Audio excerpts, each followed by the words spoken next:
စိတ်အိမ်တွင်ပြဿနာတစ်ခုခုရှိနေပါကသို့မဟုတ်သိလုံခြုံရေးအတွက်တစုံတဦးမှစိုးရိမ်နေပါက Victoria Police Victoria Police သည်စိတ်အားစစ်ဆေးရန်လာရောက်နိုင်ပြီး၎င်းကိုလူမှုဖူလုံရေးစစ်ဆေးမှုဟုခေါ်သည်လူဒန်းဘေးကင်းကြောင်းသိချစေရန်ရဲအရာရှိများသည်သိအိမ်သို့လာနိုင်သည်အထက်ကိုဝန်ခံနိုင်တယ်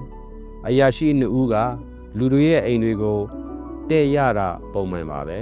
၎င်းတို့သည်တာမန်နှင့်ယူနီဖောင်း၏တစိမ့်တပံဖြစ်သည့်တန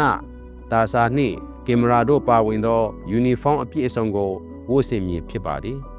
အတွင်းလူများအားလုံးဘေးကင်းပြီးနေကောင်းကြောင်းသေချာစေရန်သင်အိမ်ပတ်ဝန်းကျင်ကိုကြည့်ရှုပါမည်ဘယ်အချိန်မဆိုစကားပြောတောင်းနိုင်ပါတယ်အချိန်မရွေးမိခုံးများမေးနိုင်ပြီးအကူအညီသို့မဟုတ်အကြံဉာဏ်များတောင်းခံနိုင်ပါသည်ဗစ်တိုးရီးယားရဲတွေကမီးကိုကူညီဖို့ရှိနေတယ်ဆိုတာသတိရပါတည်တည်ငြိမ်ငြိမ်နဲ့သူတို့ရဲ့ညွှန်ကြားချက်တွေကိုလိုက်နာပါမီးအဆင်ပြေအောင်လုပ်ဖို့သူတို့ရောက်နေတာဖြစ်ပါတယ်